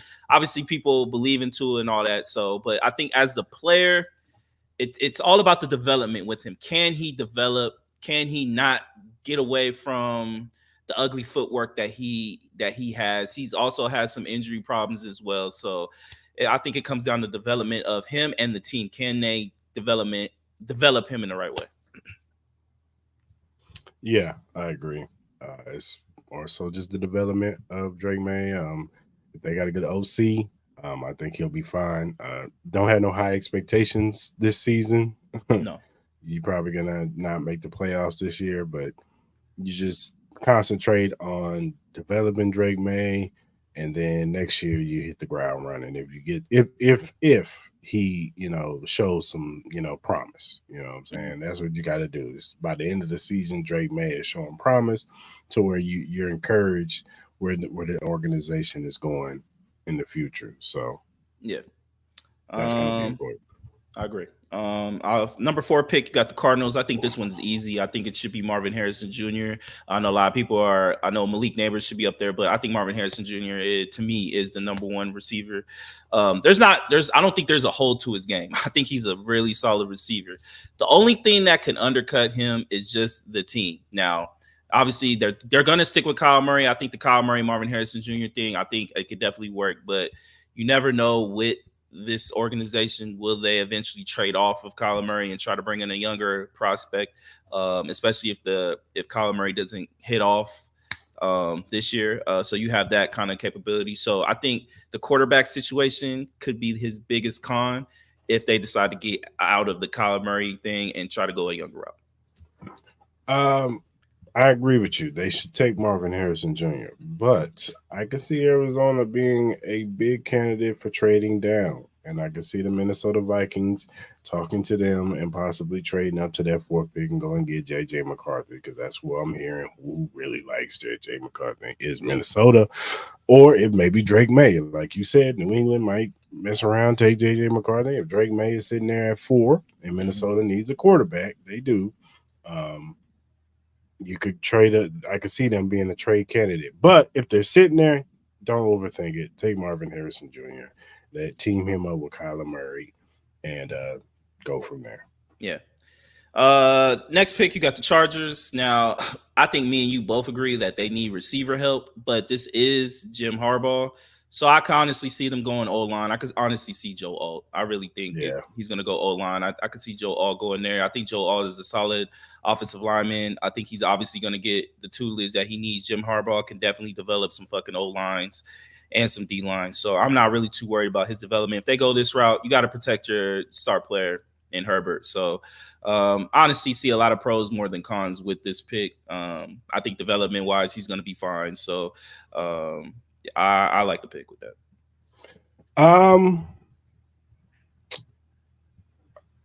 I'll go back and forth with it. I think they're going to take Malik Neighbors. You think so? Okay.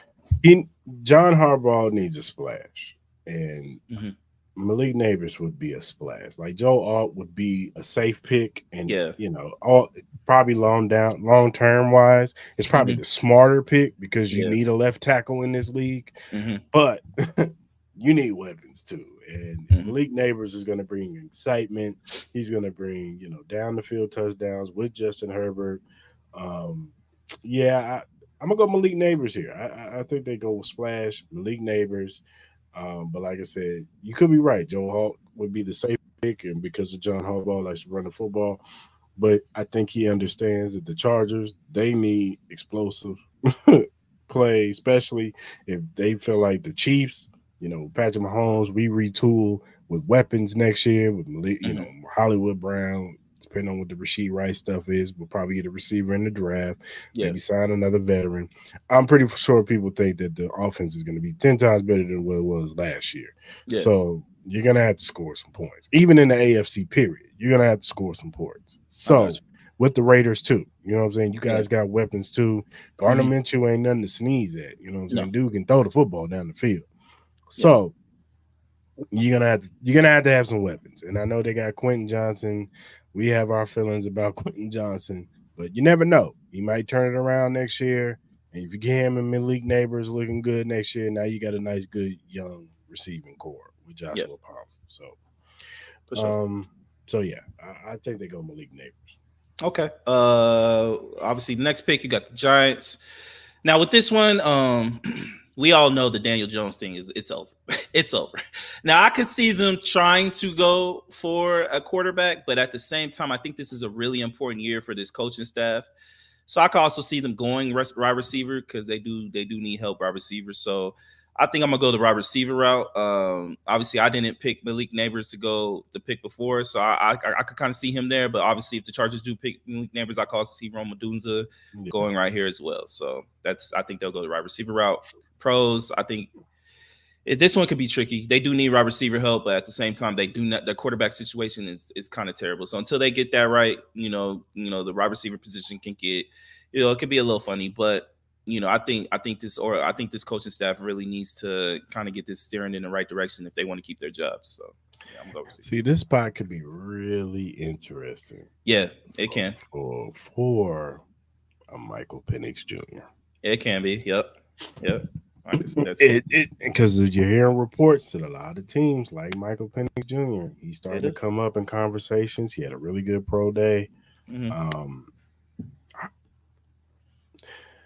I could see Rome Odunze being the safe pick here. You know what I'm saying? You go at it one more year with Daniel Jones, whatever. Give him a weapon, you know what I'm saying, to go with, Jalen Hyatt and Wan'Dale Robinson. Yeah. And just see what you got. I don't know which name's gonna retire or not. Yeah, I'm gonna go Rome Odunze, but I wouldn't be surprised if they look long and hard and say, you know what, let's go with Michael Penix Jr. Yeah, let's just roll the dice. We can get a receiver in the second round. You know what I'm saying? So yeah, I agree with you. Yeah, I could see something like that. Okay. The Titans.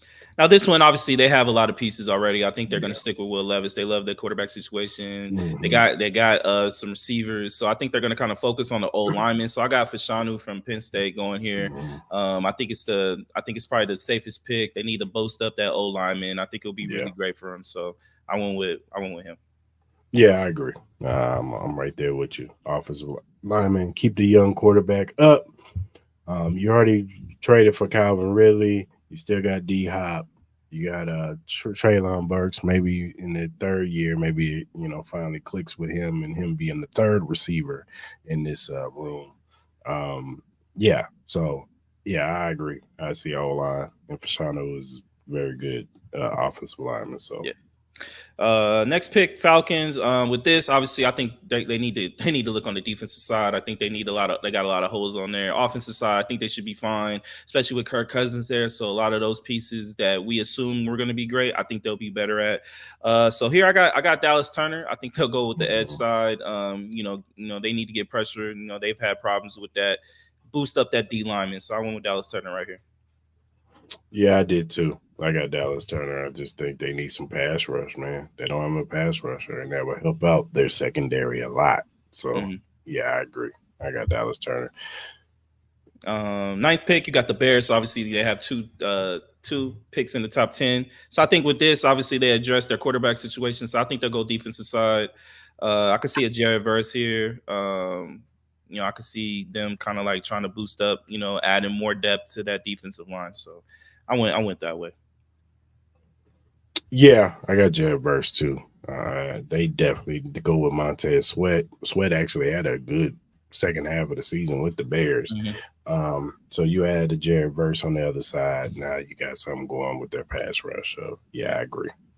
And then with the last pick in the top 10, obviously you got the Jets here. I think the Jets can go plenty of ways on the offensive side. They could go on the offensive line, boost that up, try to keep Aaron Rodgers up. But I think Jets fans and a lot of them, they want to make a big splash. I could see them going wide receiver. So any of the best wide receiver that's available, whether it's Rome Dunza or maybe a Brian Thomas, maybe I could see them going that way. So I think they're going to go wide receiver.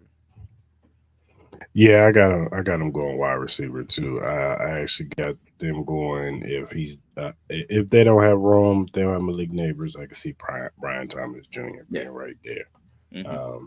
Yeah, he brings a speed element. He's a playmaker. So you team that up with Wilson, you got something going over there. So Yeah, yeah. for sure. That's it.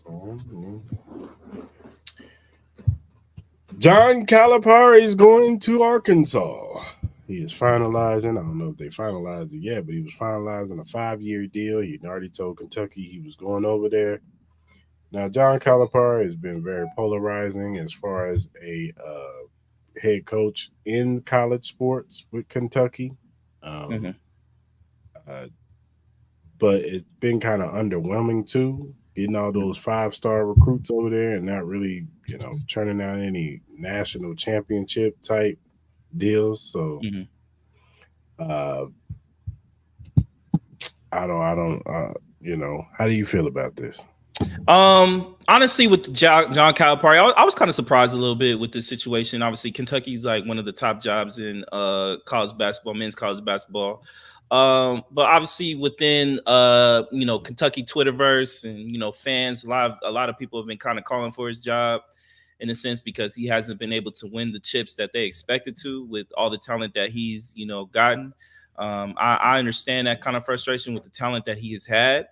But overall, man, sometimes when you ask for a wish for a coach to, to leave, sometimes that's not always the best thing to do. So at this particular time, I think, Kentucky's gonna have a rude awakening as far as like the kind of like the talent that they are going to get. It's not going to be the same. I could see Arkansas, being a big player and stealing a lot of the players that they currently have. Obviously with the transfer portal, those chances are really high. Now will Arkansas, fork over the money that it is needed to get a lot of these talented players to play in Arkansas?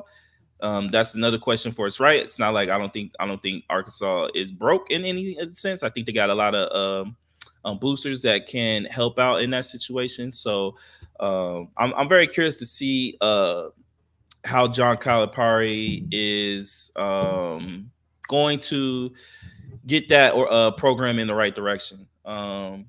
At the end of the day, John Calipari is a great coach. I think he's definitely a great recruiter. So it's just can he get over the hump and start winning some chips? You know what I mean? So he's an all-time great. Now can he get? I said big things. Can he get those players to come over?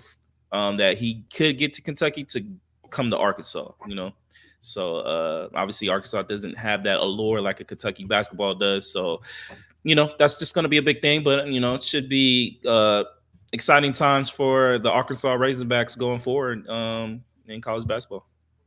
Yeah.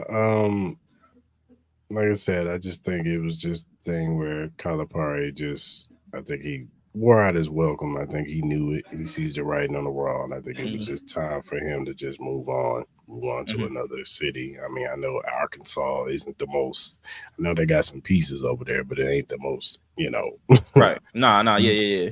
They got talent, but they ain't like a powerhouse. You know what I'm saying? Right. Yeah. But he'll go over there. He'll get some recruits to go to Arkansas. I know that one kid that was at Arkansas. He's gonna go to the draft. So.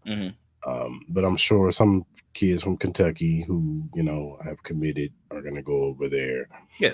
So, and, he'll get some people in the transfer portal to come to Arkansas. So I wouldn't be surprised if Arkansas is a formidable opponent. And they got some 5-star, 4-star recruits over there because of Calipari. He was one of the first to embrace one and done. So, Yeah, um, yeah, he's going to be good wherever he goes. I totally agree. All right, man. Let's go a little NBA. Who has the better chance of winning the title, Bucks or Lakers? This one, obviously, you got the Lakers who are currently in ninth after losing last night to the Timberwolves. They still have a chance to get out of the play-in, but it's a little bit tougher now, especially with the amount of games that we have left. The Bucks have just been on a spiral down. They're not really going in the right direction heading into the playoffs. As I said, I think defensively without Drew Holiday, that perimeter defense is going to be a struggle. Chris Middleton isn't the same defensive player anymore. Obviously, Giannis has been going through his injuries. Chris Middleton has been going through his injuries. Damian Lillard. You would think that will be tougher in the West with just the amount of talent that's over there. But I think if we can get Vando back, I think the Lakers have a really good shot at making the title. Obviously, we got to get over the hump of the Nuggets. That's the one team that we have struggled to beat. But I'm a rock with my purple and gold. I think the Bucks defensively, I think it's just not going to cut it, man. I really think there's a lot of teams that can really beat this team. I think the Knicks can do it. I think the Pacers can do it. They've proven that they can beat them all year. The Cavs, I'm not really too convinced on the Cavs. Obviously, I think the Celtics can as well. I just think with the likes of LeBron James and Anthony Davis, man, I think you always have to give them a shot. And the depth of the Lakers has been really good. D'Lo has been playing amazing. Austin Reeves has been playing amazing. If we could get Vando back, Vando is the key. If we get Vando back, our defense can be more solidified. Our perimeter defense will be better because he will guard the best perimeter player. And yeah, I think we have the best chance. The other two. Yeah, I'm gonna agree with you. The Bucks have just been inconsistent ever since Doc Rivers has got there. It's just not looking good. They just can't get nothing going. So yeah. Lakers, you've seen it without LeBron James in the lineup. You guys still look good. You guys still out there balling. They just beat somebody really bad the other day, didn't they? Yeah. Like we beat fucking me because we lost to the Timberwolves. We beat the I forgot. And we beat somebody on Saturday. It was a good decent squad. So yeah, man, I just think that the Lakers are they're better equipped to, surprise and get to the title. I wouldn't say surprise the Lakers, but get to the NBA and win the title. NBA finals and win the title. The Bucks, they need a miracle. So they do. They need a miracle. So. I hear you. All right, man. Should Hornets consider Don Staley for head coach? I'm gonna let you lay this one up, sir. So obviously there's been a couple of news outlets who've been kind of clamoring for Don Staley to kind of coach the Hornets. Obviously, the current coach is he put his resignation in not too long ago, so they're gonna be in the head coaching running. Obviously, there's never been a female head coach in the NBA. So, you got Don Staley, you got Becky Hammond. I think those will be the two most likeliest women to become the first head coach. I don't know. Should they consider? I think they should consider. I think Don Staley can obviously, she's a hell of a coach. I think she definitely will get the respect of the men. She's a brilliant mind in the game. Just her, if you've listened to any of her press conferences and her discussing kind of like the ideas and game plans within her college program, it's pretty amazing. So I think she should, but I wouldn't be surprised if Becky Hammond would get it first, just because she has been on the bench of an NBA team under Greg Popovich. She's been the head coach of the Aces. I don't know if Don Staley, if that's her goal. Another way, she might just be really happy, and really comfortable, coaching the women's game. So I'm not really sure. She hasn't really, said anything about that I'm familiar with. But Becky Hammond has, and I think she is motivated to become the first head coach of the WNBA. So I wouldn't be surprised if she'll be the first one. So, but I think the Hornets should consider it though. Yeah, I mean, I'm not gonna, discount her for being able to coach men. I think Don Staley, she's played the game, she knows the game, so Mhm. I think she's a very good head coach. I would love her one day to get a WNBA job. So Yeah. you know what I'm No, yeah. saying?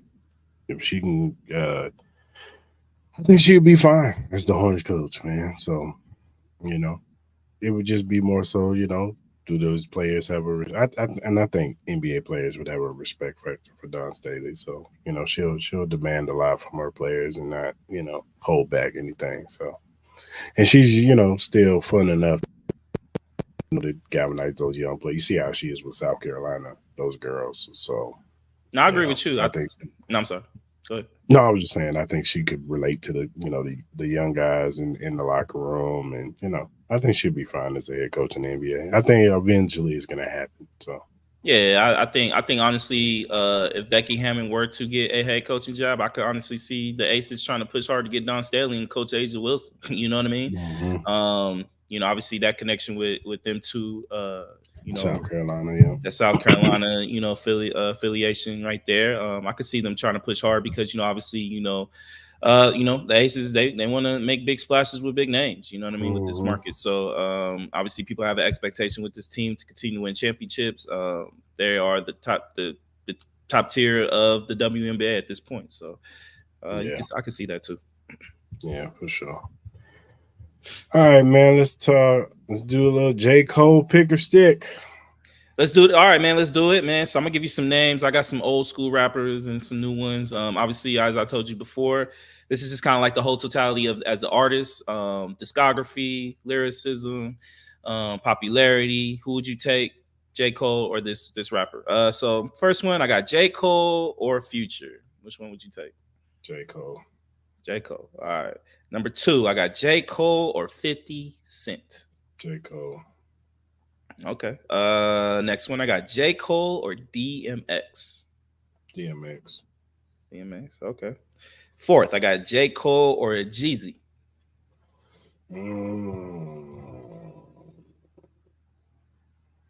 This is difficult. Well, I'm gonna go with J. Cole. No, why'd you choose J. Cole over Jeezy? I think his discography is a little bit more consistent. You think people will take J. Cole's discography over Jeezy's? Yeah. Think so? You see how they talk about Jeezy? I hear you. Talk bad about Jeezy, man. I love Jeezy, man. You know me and you are big Jeezy fans, so I had to play defense on Twitter, man, about Jeezy, man. No, right. I think J. Cole's discovery is a little bit better. You don't think with him saying his apologies to Kendrick, it will affect his it might. Just saying, it might change people's opinions. All right, next one. J. Cole, Rick Ross. J. Cole. All right, J. Cole or Kanye West. Look, I know y'all gonna kill me for this because y'all Kanye fans is like the evil empire from the Star Wars. I'm going J. Cole. Wow, you're going J. Cole over Kanye? I was never the big Kanye fan though. I love his production. I like some of his songs and albums, but I was never like a big Kanye fan. Who do you think has more goated albums, Kanye or J. Cole? It's probably Kanye. Yeah. Who do you think is most? I'm not discounting his talent, but like I think Cole's the better rapper, but Kanye is definitely the better producer because both of them do both. Okay. All right. So next one we got J. Cole, and surprisingly, I put The Game.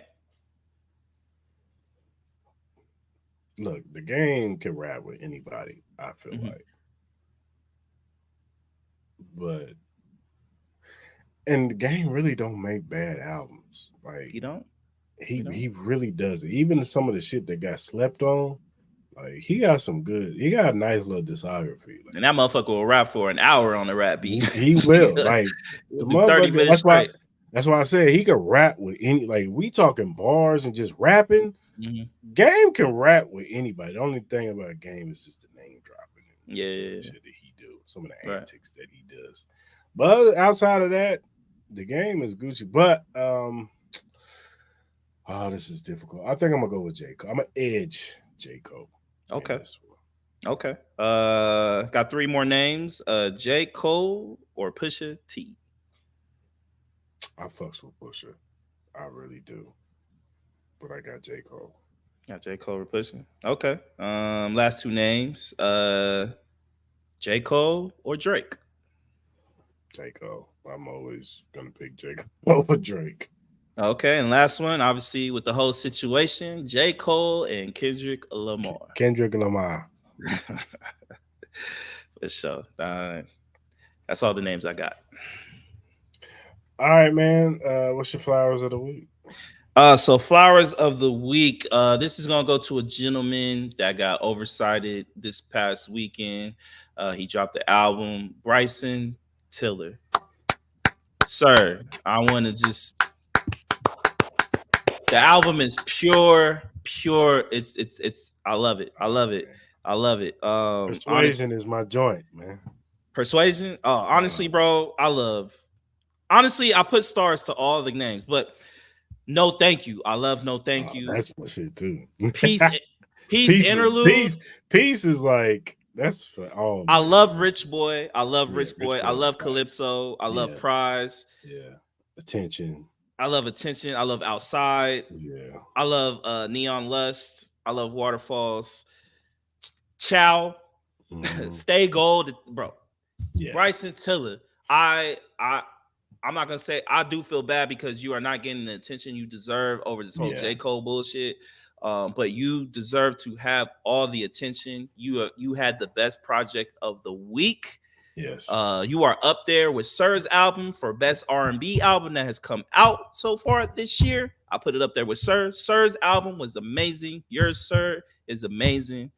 Out of your whole discography, you have a total of 19 songs. I only didn't put them on 3. The first one is just the fucking intro. So I didn't put it on there because it's not really a song. But besides that, out of 19, I put stars next to 17 songs that I really love. The other 2, I'm still trying to get acclimated to it. But overall, Sir, amazing album. Shout out to you. You deserve all the flowers, man, for real. I agree with that one. I'm just gonna reiterate flowers for Don Staley in South Carolina. They deserve it, man. Going 38-0, you gotta respect it. And so Don Staley as a head coach, she gets a lot of flack, from people, but I think she's definitely top tier head coach in the world. So.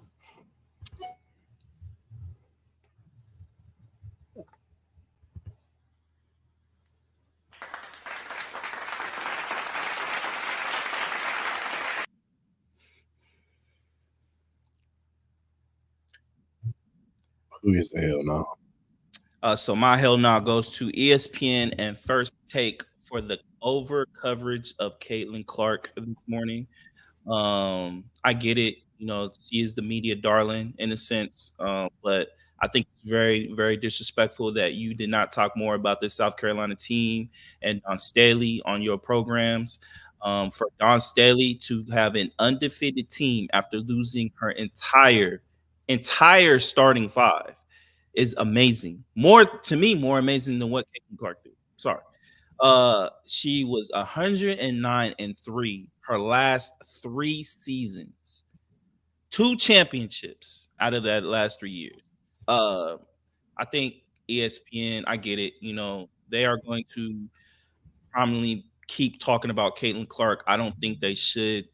I think it was really disrespectful on South Carolina's part and Don Staley. I know Don Staley probably will never say it, but I think those ladies should get way more attention than what they're getting right now. Caitlin Clark is the loser. She's lost. We've been bigging her up all year. I think South Carolina, it's their moment in the spotlight. They should get more attention. So my hell no goes to ESPN and First Take for that. My hell no, I wish I could find it. I forgot the gentleman's name. He works for, I think, ESPN or one of them, CBS or something like that. But he put on Twitter that Caitlin Clark would be an NBA All-Star. Not WNBA, but an NBA All-Star. Sir, I need you to calm down. No, she would not. Yeah, I see why I began irritated so much by the coverage. No, she would not be an NBA freaking All Star. All of her shots would get blocked. Mm-hmm. I need you to quit the madness, people. Look, I like Caitlin Clark too. She's a Chiefs fan. Of course I like her. But still. Can I ask you a question? Don't you think it's hilarious how people have disrespected Steph Curry because they think he ruined the game for what he's done, but yet they big up Caitlin Clark for the exact same shit that Steph Curry taught her supposedly? Like, Yeah. don't you think there's contradiction in that? Yeah. Well, she gets a lot of love because, Kobe found her. So It's over exaggeration. well, it is what it is, bro. But yeah. Cut it out, people. Oh my God, bro. Oh, hell no, man. What the fuck, man? Get your ass on, boy. You get your goddamn ugly ass on. Oh my.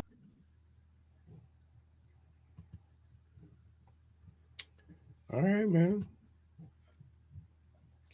Got to give a shout out to Glitch Energy.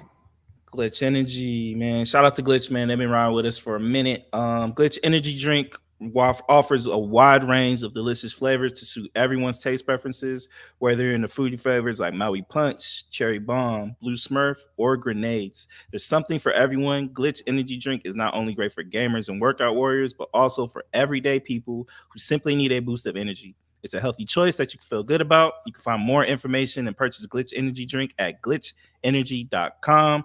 Remember to use the promo code CrisTyleMall to get 10% off your purchase and start enjoying the benefits of this great, delicious drink, man. So shout out to Glitch, man. They've been rocking with us for a while now. Yeah, shout out to Glitch Energy drink for sure, for sure.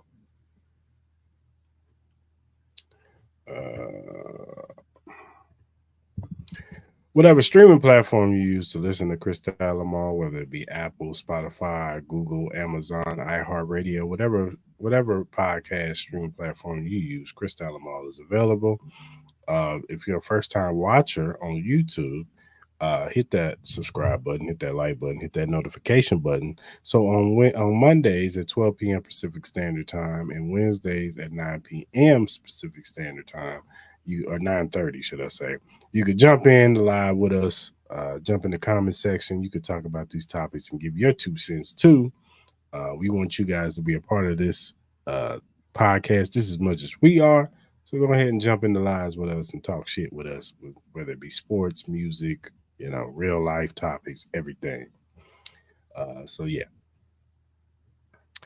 And whatever streaming social media platform you use, you can follow us on Twitter, Instagram, Facebook, TikTok, Threads, Twitch at Cris Tyler Mall. Follow us, we'll follow you back. We're just regular guys who like to talk sports, who like to talk music, regular life stuff, whatever. If you have feedback, critiques, questions, a topic, bring it up to us, man. If we like it, we will bring it up on the show. And we will shout you out on the show. Because like I said before, we want you to be a part of this pod just as much as we are. This is the people show. I know it says Cris Tyler Mall, but it's the people show. So we want the people to have the best podcast content that we can bring them. And if you can bring a question or a topic that we really like, we greatly appreciate it, man. So until Wednesday night, people, hope you guys have a great Monday, Tuesday. Be safe out there. Enjoy sports. Got some national championship day. We got Monday Night Raw after WrestleMania. So go ahead and check that out. Till then, we out.